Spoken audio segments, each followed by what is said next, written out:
Ayan guys, at maglalatag na kami. Ayan, at ganyan po kami mag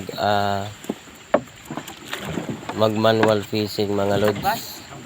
Ayan, nilalatag lang namin yung lambat. Tapos pag hinila namin yan mamaya after 2 hours, ayan, marami ng nakasabit na mga isda.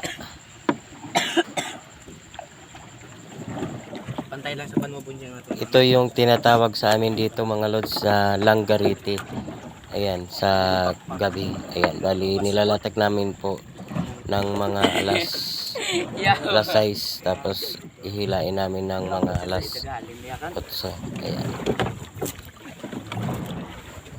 Dito po nakapwesto ang mga nagfi-fishing mga lods, kasi dito yung kalma na area kung saan dito kasi nangingitlog yung mga isda.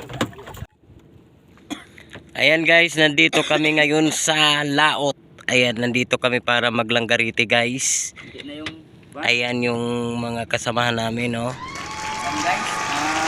Ayan, katatapos lang namin mag area ng lambat sa dagat. Ayan, yan yung island na yun guys, yung parang paanang manok. Yun ang tinatawag na Gindawahan Island. Ayun.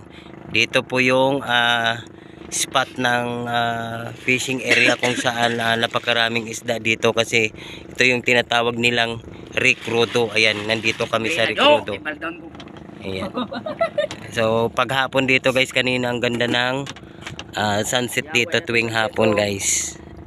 Ayan, sobrang ganda po dito sa Romblon. Shout out nga pala kay Bunjing, sa akong kapitan kag sa akong assistant kapitan nga si Renato Mallorca. Ayan, shout out sa mga Mallorca dyan.